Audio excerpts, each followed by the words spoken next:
I do not have to worry. I just was listen. Someone named Jasmine Davis put out this video called Price Tag, and I just didn't listen to the whole thing right now. But there was this. Someone has said, you know what? Um, there's someone that I know named Miriam who can come and take care of your dad. And he had went through all kinds of shit.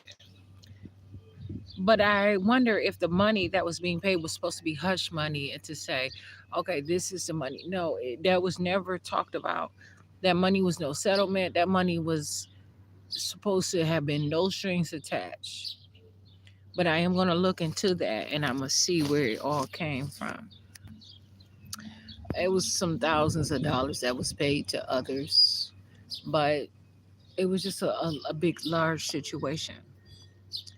Miriam came in and, she sat there with my dad and she tried to work very hard. And um, during the time that she came, I was having a really hard time in life. And I was at the time in a legal uh, binding contract of a relationship that was called a marriage. And as I get more and more educated, I'm not comfortable with using some words and position that they're not, especially notably that it would change the whole meaning of the story that I'm telling, and it will give it a new definition. And so I'm careful to explicitly explain thoroughly. Okay. And so these things can be understood. I had to sell my dad's house as I learned more than likely I can use duress.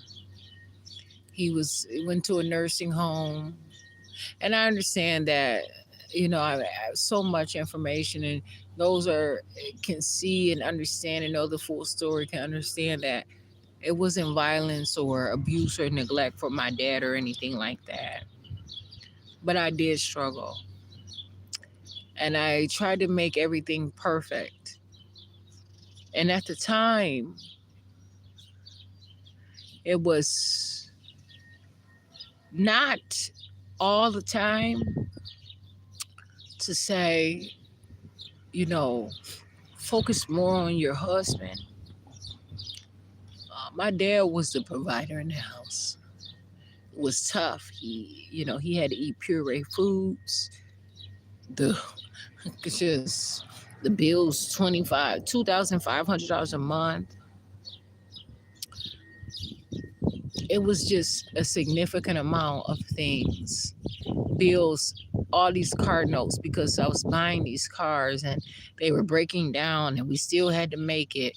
And it would cost less money for us to put a down payment down on the car than to pay for it to get fixed.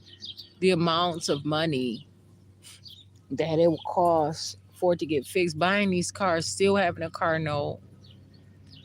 It was a mess. I was a mess. But I was fighting, trying to just beg this guy to stay with me. And I was still just trying to be a perfect mother and then take care of my dad.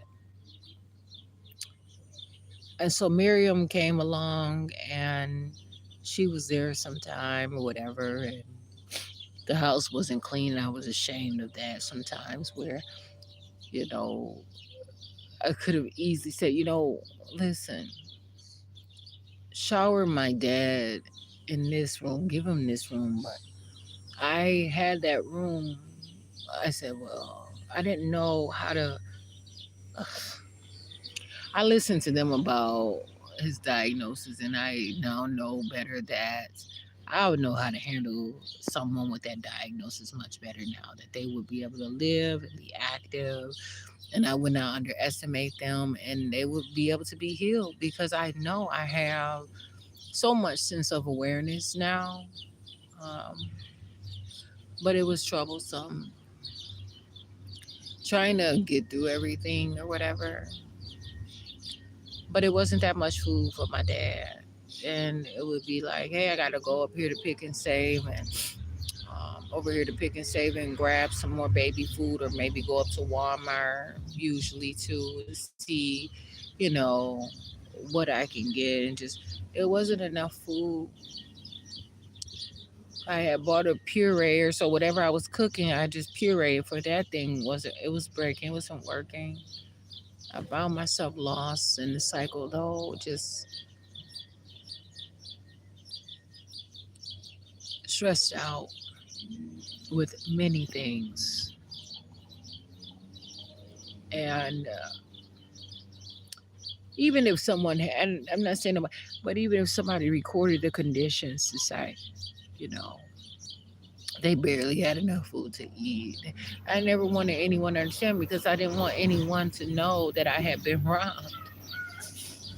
And I was so stupid to get robbed like that. I wanted them to believe that we were rich. And so when somebody's asking for money, I was giving them money because I didn't want them to believe that I was poor. I had to uphold that lifestyle because everyone was always needing, needing, needing. And I had to keep that up. But now it was bills. Now we didn't have a house payment, or a house payment that much before. And everybody had their part. But also, I was in an undesirable marriage and I didn't want to fail. I wasn't always happy. I wasn't always attracted to him. I wasn't. But I cared about him and I wanted to make it work. I believe that he'll grow up someday. And if he didn't grow up, I had no other choice because this is what I was with. So I didn't want to die or be punished and be ridiculed. And um, so many would, say to me, oh, well, you failed at your marriage. Now you got to go to hell, or you got to die, or ain't nobody else for you, or nobody is going to want to get with somebody who is divorced, that will curse them and they won't have any luck in life and all that shit. But also was just seeing him go and be with someone that I didn't like and that didn't like me. And it was, at times, those were really ready to jump in for it, I guess. I don't know. But I cared, but I did not care enough about the things that were most important to me. I never saw death as a result of any of it. Never saw death as a result of it. Didn't take it as serious at times. I didn't have the strength. I was going through a lot. And as I look at it, it was pretty serious too. I mean, I was taking care of so much, and there was all kinds of fights here and there, and it was all kinds of responsibility, and I could handle it, but really, I should have did more. And I would say, hey, I could have did this for my dad, and did this more, and I was taking care of others. Someone had gotten married, and then they had like their wedding reception at the house, and it was great, and I was around doing all this work and doing all that. And my dad was upstairs. I was going and try to check on, instead of saying, hey, y'all, bring my dad downstairs, let him come out for some fresh air. And I just was not even challenging Um, the other, I guess it was like three heads of the household or whatever. I wasn't challenging him to even do enough, like I was doing a lot of begging around, and I was just my dad was being mistreated, and I didn't even know that they were like they were mistreating him. They were coming in his blood. They were, you know, forcing him to eat pureed foods. I never even tried to say, "Hey, Dad," And then my dad taught himself how to walk again, and it startled me one night in the middle of the night. And I was so scared. I said, "Close the door." I didn't know, and I was sometimes so mean because I was the guy that I was with was terrible, and sometimes I was upset at my dad because of sometimes I had upset my dad, and so when the guy heard my dad talking to me like that, then it was just he just was when it started talking to me like that, and so I was upset at times, like how can I fix this? Dad, how can you fix this? What can happen? But I look at it, and the guy just wasn't ready for what was there, and I was not ready to lose my dad, and so now I'm careful. But I was not being mean to my dad because he was walking. I was like startled as fuck because at first I thought it was an intruder, and I was so scared. And I was just looking at the whole outlook of the situation where sometimes I may have seemed mean to my dad, but I wasn't. But sometimes if I was, and I was basically what I was saying is fighting with this guy and not having the strength for my dad. This guy was awful to me.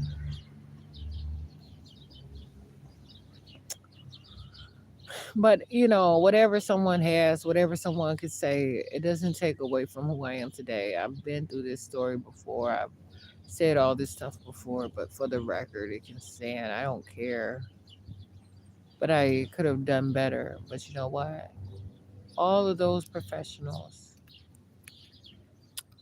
did not even tell me, didn't even teach me. Not any of them cared. They were busy killing my dad, robbing us blind, diagnosing my son, killing a whole family. The little shit that was going on through roadblocks, and I mean all kinds of shit. And I never talked about them or told any. I'm not the one to just go out there and put shit out, what goes into my household. But all this stuff has been, now made public record. And so many went and talked about it or whatever. But I have my problems, I have my concerns. But yeah, Miriam will come through and I would be like, hey, my room is messy. I'll be in there begging this guy, begging him for to be intimate with me, just anything. Talk to me. Not I'll be so busy, you know. And my son would be right there. I'll make sure, everybody had everything they needed. I kept this room adequately involved, for Divine, and she always had her cousins over, and so I would sweep through the house and make sure everybody had enough things to keep them occupied. But I would take care of all the business, make sure the bills were. But oftentimes I was begging. I'm out here though. It's enough of that shit. Whatever, bring it. I'm Jasmine Renee Davis. because I'm not gonna not sue you guys. I'm not gonna not bring attention to any of this stuff. You know, I am going to make this stuff known because we were being charged $2,500 for a house that was falling apart. The doors were not working. The dishwasher wasn't working. The windows was falling down. The house would have been a lot better if I was able to use the dishwasher. I'm getting these houses to be able to use the dishwashers, and 3 houses, dishwashers did not fucking work. $2,300 a month, $2,500 a month. I was being robbed for at least 3 fucking years straight. $2,300 for a year, $2,500 for damn near a year into the guy. And that was supposed to be my house. I was not supposed to move. It was supposed to be my house. That's why I put up with a lot of shit, because it was supposed to be my house. Somebody wanted to buy it right away. 1650 630 4th Avenue, Kenosha, Wisconsin 53144. And his wife emailed me, sent me electronic mail. Are you sure you want to buy the house? Because we got somebody that wants to buy it. I was like, what the fuck?